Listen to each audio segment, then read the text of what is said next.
한때 시진핑의 라이벌로 불리던 리커창 중국 전 총리가 올해 3월 총리직에서 사임한 이후 얼마 되지 않아 갑작스럽게 사망하여 충격을 주고 있습니다. 10월 27일 0시 10분 심장마비로 인해 향년 68세의 나이로 세상을 떠나게 되었는데요. 그는 중국 3대 파벌 중 하나인 공산주의 청년단, 공천단을 대표하는 인물이었기에 사실상 그의 죽음은 공청단의 몰락을 의미하는 것과 다름없었습니다. 후진타오 전 국가주석 시기인 2008년부터 국무원 부총리를 지닌 리커창은 시진핑 체제가 출범하기 전에는 보시라이 전 충칭시 당서기와 함께 후 전 주석의 뒤를 이을 가장 유력한 후보로 꼽혀왔었습니다. 이때까지만 해도 중국이 지금처럼 이 나라 저 나라 들쑤시고 다니진 않았었죠. 특히 리커창은 중국 경제개혁을 리드할 적격한 인물로 평가받았으나 시진핑이 주석이 되고 연임을 이어가며 독보적 지위를 얻게 되자 최근 10년간 존재감이 급격히 약화되었었습니다. 그러나 이러한 상황에서도 리커창은 민생과 경제 활성화를 위해 독자적인 목소리를 내며 중국 민중의 호응을 얻어왔었는데요. 거의 대부분의 야외 업무를 소시장, 농촌, 빈민가에 머무르면서 아래의 민심들을 얻는 데 주력하였었습니다. 그러나 이러한 모습은 시진핑에게는 그리 고깝지 못했었는데요.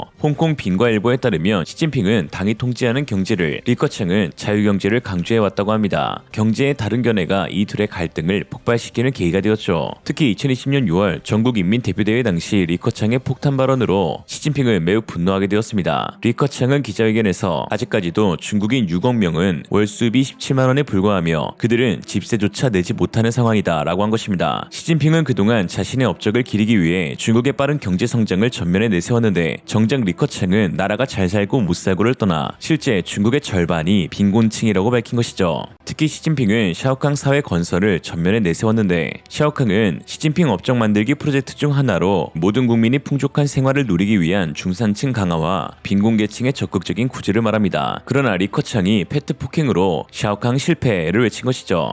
그래서 그렇게 했던 건가? 특히 리커창은 마지막 고별 무대에서도 시진핑을 저격하는 듯한 소신 발언을 이어갔습니다. 3월 2일 리커창 총리는 같이 일했던 국무원 판공청 직원 800여 명에게 작별 인사를 하면서 소회를 밝힐 당시 사람들은 사람이 하는 일은 하늘이 보고 있다고 말한다며 동지들이 지난 기간 노고가 많았다라고 고마워했습니다. 주목할 점은 사람이 하는 일은 하늘이 보고 있다라는 말은 삼국지에서 제갈량이 유비 사후에 8번째 북벌에 나서면서 했던 말로 언뜻 보면 음지에서 묵묵히 일하며 언젠간 평가받는다며 동료들을 격려하는 듯하지만 대부분의 사람들은 절대 권력을 장악하고 자신들의 사람만으로 내각을 채우고 있는 시진핑에 대해서 민심들이 지켜보고 있으니 자중하라 라는 뜻으로 받아들이고 있습니다. 중국에서는 민심이 곧 하늘이라고 생각하고 있으며 특히 리커창은 밑바닥 민심들의 마음을 동요시키는데 탁월한 재주가 있는 사람이었으니까요. 그래서 그랬는지 해당 리커창의 연설 영상은 중국 당정부에 의해 이후 차단되었습니다. 속좁이 시진핑은 자신의 경쟁자는 개인이든 파벌이든 모두 숙청해왔습니다. 첫 대상은 같은 태자당이었던 보시라이, 두 번째는 상하이방의 저우융캉, 세 번째는 공천당의 링지와 네 번째는 후전 주석의 오른팔 왼팔인 슈차이어우와 거부슝 전 부주석입니다. 이렇게 중국 건부의 3대 파벌인 태자당, 공천당파, 상하이방의 경쟁자들을 일소해 장기 집권의 길을 공고히 닦았고 결국에는 총리였던 리커창마저 세상에 없게 되면서 사실상 중국 당 내부는 시진핑의 사람들로 꽉꽉 채워지게 되었습니다. 리커창의 갑작스러운 죽음으로 최대 수혜를 받게 될 사람은 단연 시진핑이죠. 이에 일각에서는 리커창의 죽음이 이해가 가질 않는다며 혹시 타이가 아니냐 하는 의견도 제시되고 있습니다. 그도 그럴 것이 갑작스런 심장마비라 하지만 불과 2개월 전까지만 해도 계단을 오를 정도로 매우 건강한 모습을 유지하고 있었던 리커창입니다. 미국에서 활동하고 있는 정치평론가 탕칭은 중국 공산당 관리들이 제공하는 최고 수준의 의료를 고려하면 그의 나이가 68세에 불과하다는 게 의혹을 더 크게 만들고 있다고 했습니다. 그는 심장 영상 분야 전문의인 차이청 의사와의 인터뷰를 통해 지난 10년 동안 심장 컴퓨터 단층 촬영이 대중화되면서 관상동맥 합착 여부를 쉽게 파악하고 사전 치료도 가능해졌다라고 분석했습니다. 그러면서 이쯤 되면 국가 지도자가 돌연사를 하는 것이 더 어려운 상황이라고 했죠. 특히 리커창의 부고 소식에 중국 국영 매체들은 무려 8시간이 지난 오전 8시 6분에 발표하였습니다. 사람들은 이 8시간 동안 중국 공산당 고위 관리들이 무엇 때문에 리커창 사망에 관한 정보를 처리하는 방법을 논의하였을까 주목하고 있죠. 또한 리커창이 마지막으로 생을 보낸 곳이 상하이라는 데에 사람들은 의구심을 갖고 있습니다. 그의 고향이 라노이 성도 아니고 정치적 기반인 허베이 성도 아닌 상하이였는데요. 상하이는 시진핑이 당서기로서 본격적으로 정치에 입문하게 된 곳이며 파벌 중 한 곳인 상하이방의 정치적 기반인데,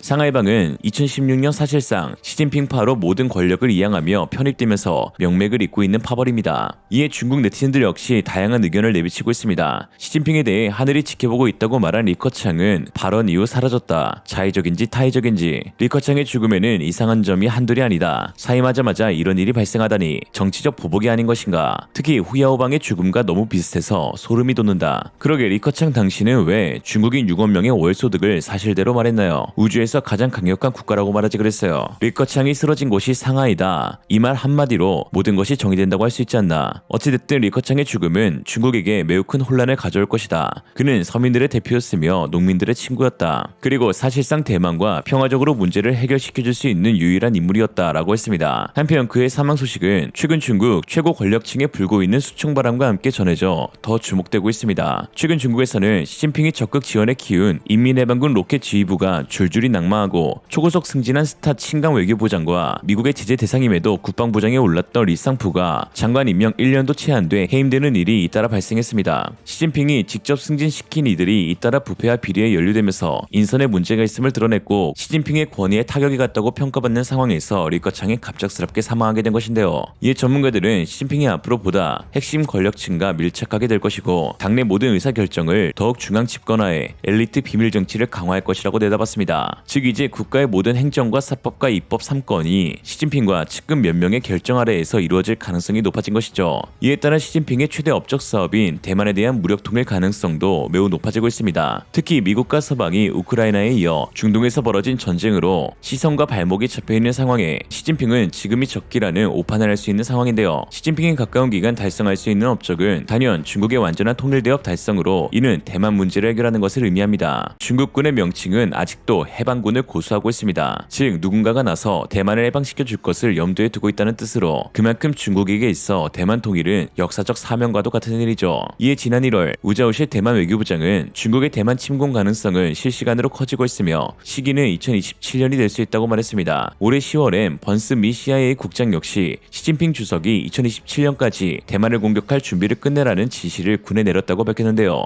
왜 2027년이냐? 2027년 8월 1일은 해방군 건군 100주년의 날로, 그때까지는 해방군의 존재 목적이라고도 할 수 있는 대만 통일을 완수하자는 정서가 중국에 팽배하기 때문입니다. 시진핑 입장에서도 2027년 네 번째 연임을 위해선 명분이 필요한 상황으로, 이를 위해 대만 통일만큼 매력적인 것은 없을 것입니다. 실제 중국의 대다수 인민은 시진핑이 통일대업 달성을 위해 계속 집권하고 있다고 생각하고 있으니까요. 거기다 평화적 통일을 외쳤던 리커창마저 이제 세상에 없으니 결국 무력에 의한 대만 해방 이야기가 나올 수밖에 없는 것입니다. 마오를 넘어 불세출의 영웅을 꿈꾸는 시진핑이 탐내고 있는 칭호가 있습니다. 바로 인민의 영수인데요. 눈치 빠른 시진핑 부하들은 이미 몇 년 전부터 인민의 영수라 부르며 아부하고 있지만 아직 시진핑의 공식 칭호로는 채택되지 못했습니다. 마오쩌둥은 건국이라는 업적을 달성했지만 시진핑은 아직 무엇인가 내놓을 만한 것이 없기 때문이죠. 이에 대만 전쟁이 발발할 가능성이 높은 것입니다. 한편 대만 전쟁은 한국에도 매우 큰 영향을 끼칠 것으로 보이는데요. 미국의 싱크탱크인 전략국제문제연구소가 올해 공개한 보고서, 다음 전쟁의 첫 전투에서는 한국의 공식적인 양안전 참전 가능성은 매우 희박하지만 주한미군의 4개 전투비행대대 중 2개 대대가 차출돼 전투에 참여할 것이라고 보인다고 밝혔습니다. 그렇게 된다면 우리나라의 대북 억지력은 심각하게 저하될 수 있겠죠. 즉 한국은 그 어느 때보다도 극심한 위협을 받을 가능성이 높고, 자주 국방을 위해 그 어느 때보다도 국방력 강화에 힘써야 한다는 것입니다. 평화를 지키기 위해서는 전쟁을 준비하라는 말처럼 적이 감히 넘볼 수 없는 강력한 군대만이 우리의 안보를 지킬 수가 있습니다. 오늘의 한 줄평, 자연사 특징,